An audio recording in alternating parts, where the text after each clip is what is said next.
yummy! Who's that? Hey, that's my grandmother you're talking about. And you wouldn't say that if she was here, because she's a witch. A witch? Oh, where is she? She's in Canada. Oh, it's very far away. And very cold. I bet she loves climate change. No, she does not. She's against it. She's a climate witch, in fact. A climate witch? What's that? So she lives in a hut in a town called Churchill in the north of Canada. She has solar panels on her roof to store energy during the summer months and wind turbines to store energy during the winter months. And she collects rainwater. That doesn't sound like a witch at all. And she's got magical powers. And I'll tell you how powerful she is. So one day, she was planting a tree in her garden, and a polar bear comes lumbering out behind her.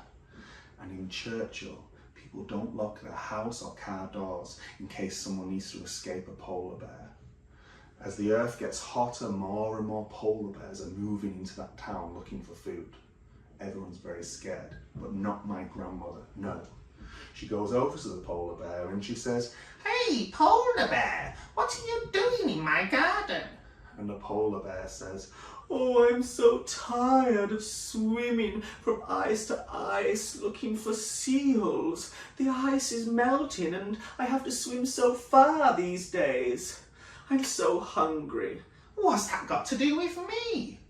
It's got everything to do with you. You humans are the ones that's making the earth hotter and the ice melt. So I've decided to eat you instead.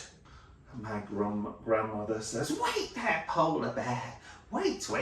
I can help you out with a bit of magic. Magic? Like what?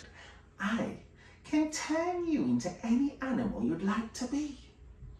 And the polar bear thinks, and it thinks about when it's swimming from these ice floes and it sees all these fish and they don't need the ice at all.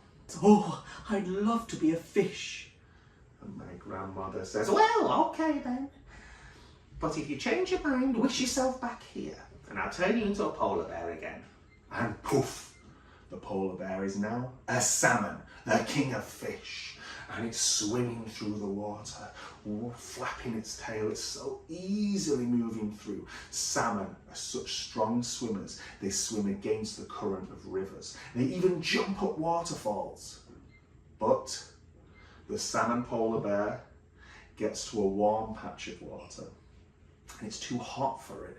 And it can't swim up. It feels this need to go on so it can lay its eggs in its home, but it can't make it there. So it wishes itself back to my grandmother, and there, on the table, the kitchen table, is this flapping fish. She says, Oh, salmon polar bear, you're back. And so you want to turn back into a normal polar bear again?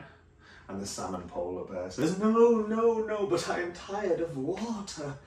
Oh, I want to be an animal that's far away from these climate change problems. An animal that doesn't need all this swimming. A big animal like a polar bear, but something that doesn't need to hunt.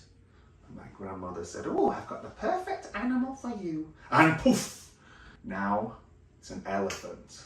An elephant salmon polar bear, and it's trundling along, and all the little animals are scuttling out of its way. It blows its trunk like a trumpet. Ooh, this feels good, and everything is good until the rains don't come, and it can't find a watering hole, and it's thirsty, and then poof, it's back in my grandmother's kitchen, and she said, Oh, elephant, salmon polar bear, you're back. What now? And it says, Oh, I want to be an animal that likes climate change. My grandmother thinks for a minute and says, Well, there is, but are you sure? Yes, I'm very sure. And poof, now it's a mosquito. Oh, it loves the weather's getting warm. It loves it.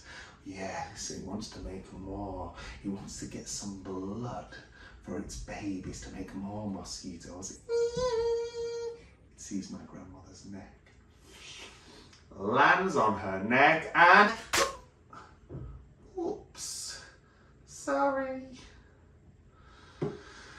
Well, we can't change the world by ourselves. We need to work together.